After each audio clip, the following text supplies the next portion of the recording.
Hindi ko tayo. Imagine mo.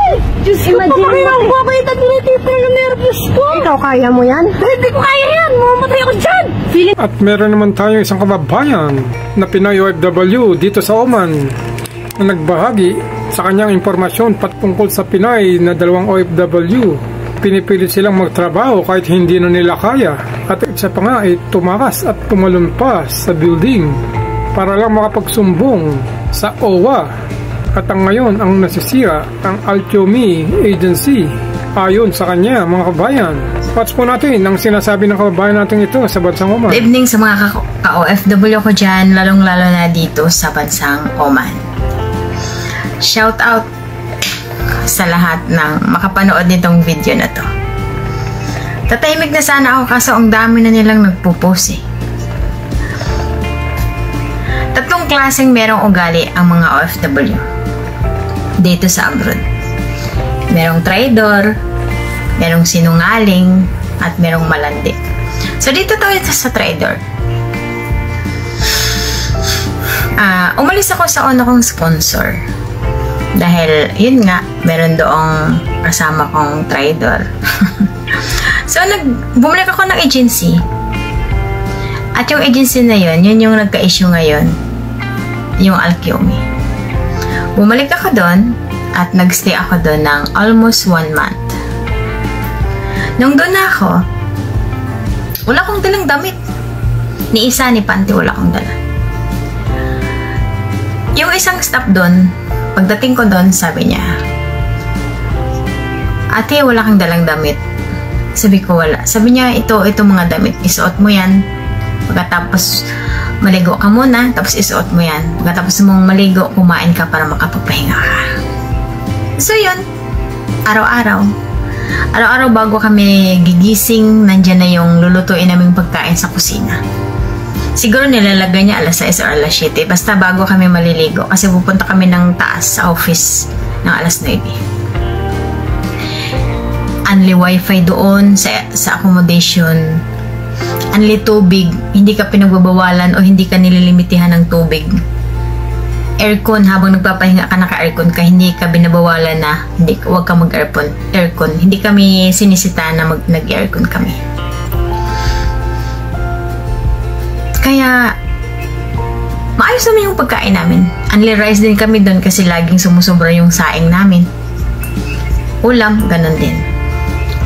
Kaya, yung ibang nagpo-post, yung ibang vlogger nagpo-post, saan kayo kumuha ng lakas ng loob para maglagay ng caption na hindi yan magkaganyan kung inaayos ng trato ng agency?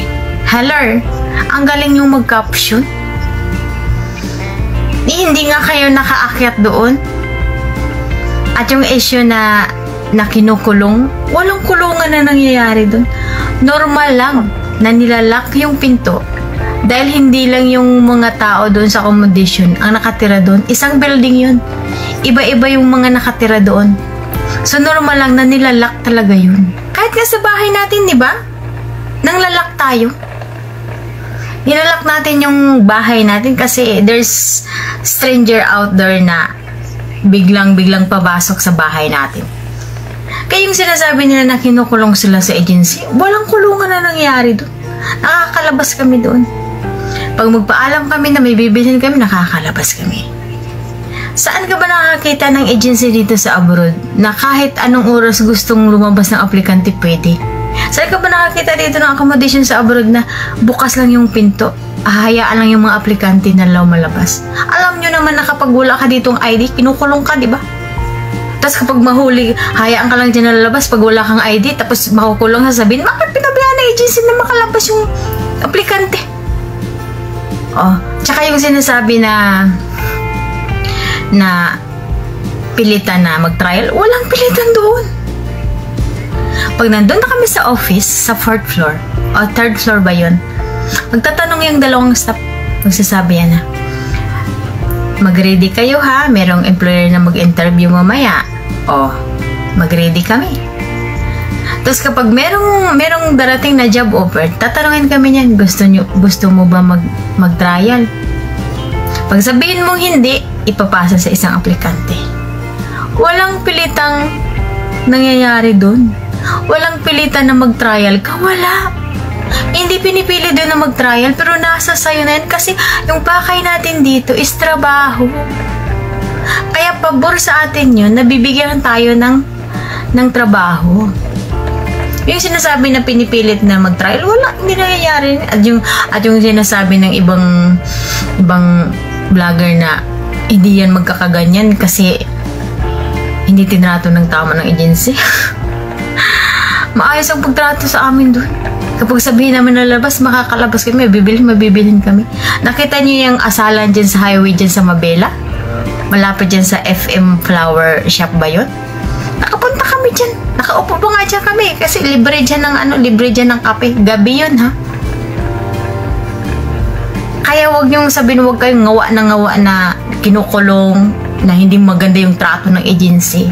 Hindi maayos ang mga staff dyan. Bababait ang mga staff dyan.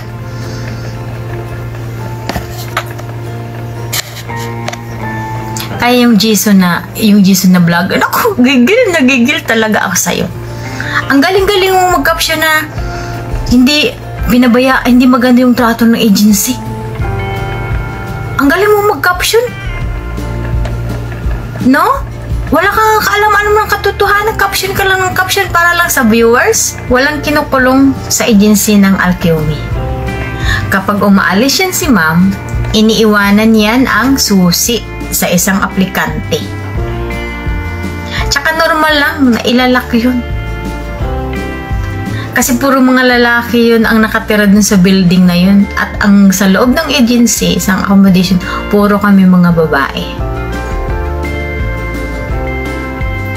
At kaya dumaan siya sa bintana dahil patunayan ang sasabihin niyang kinukulong sa accommodation. Tumakas lang siya. Talagang tatakas siya sa accommodation para pumunta ng uwa. Sino ba naman ang papayagan pupunta siya ng uwa? Wala naman siyang karason-rason para magreklamo dun. Kasi ang pakay niya na lang naman talaga, uuwi siya. Imagine, nung October 16 lang siya pumunta ata dito, tapos gusto niya nang umuwi. Ano yun, pumunta lang siya ng Malate, tapos uuwi siya ng Cavite. Ganun lang yung kadali. Ito ang pinaka unfair na sitwasyon eh. Kapag yung aplikante nagpapakita ng toxic na mga ugali sa accommodation, hindi yan pinupost ng mga staff ng agency. Pero kapag yung dinidemand nila sa agency hindi mabigay, gagawa yan sila ng kwento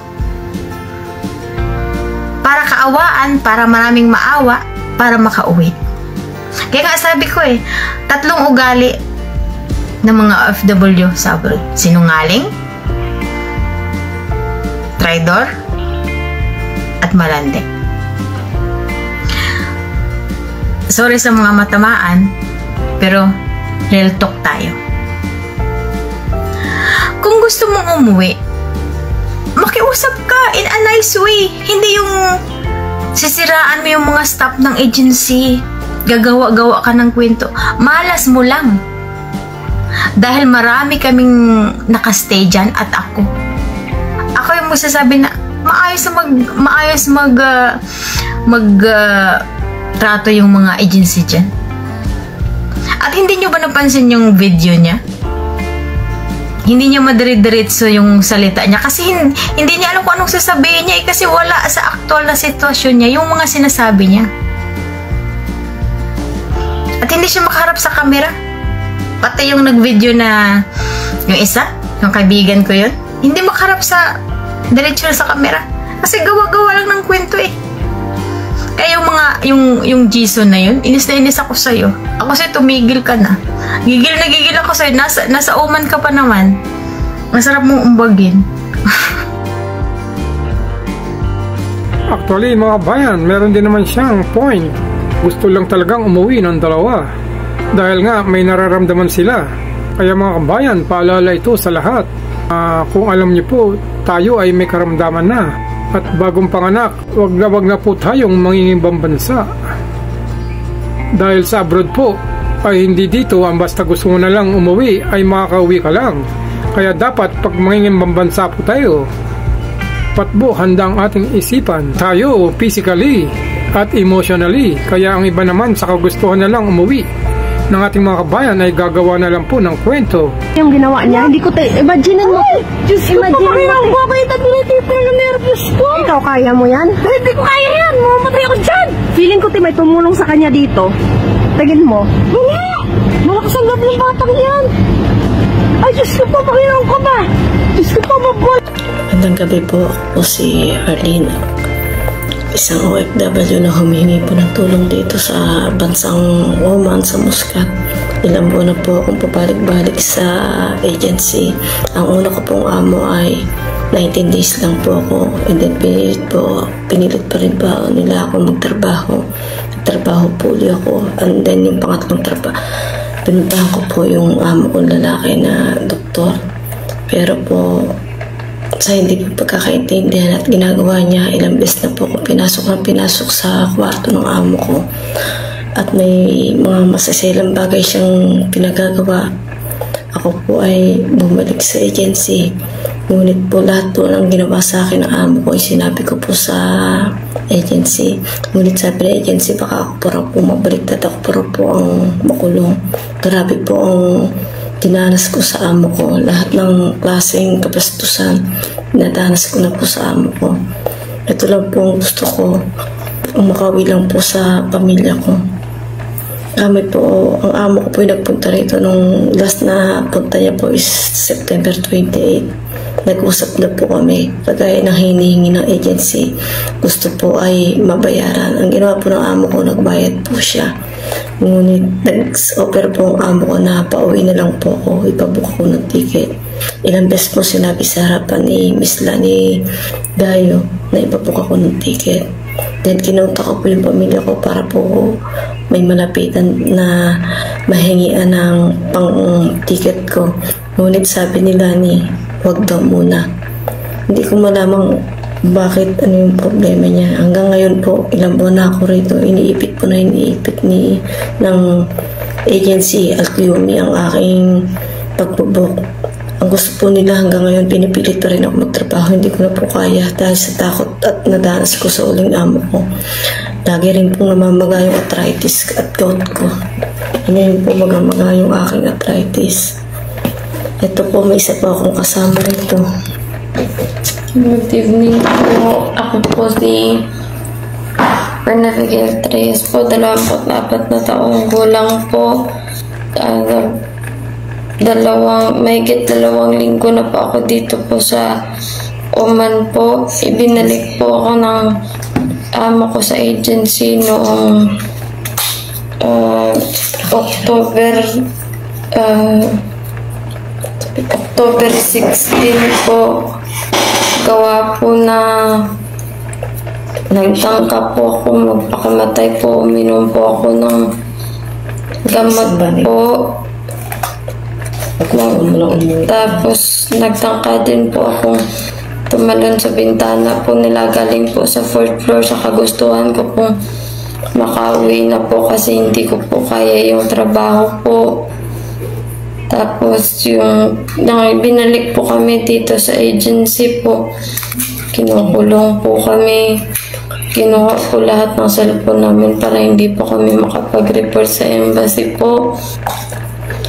Ang ginawa ko po, tumalon po ako mula 3rd floor po para lang makaalis at makapunta po sa embassy at makapag-report po. Pagdating ko po doon sa embassy, nag-report po ako sa OWA. Tapos napag-usapan po doon sa OWA na pauwiin na lang po ako kasi baka po pinopostpartum na po ako kasi kakapanganak ko lang po noong April.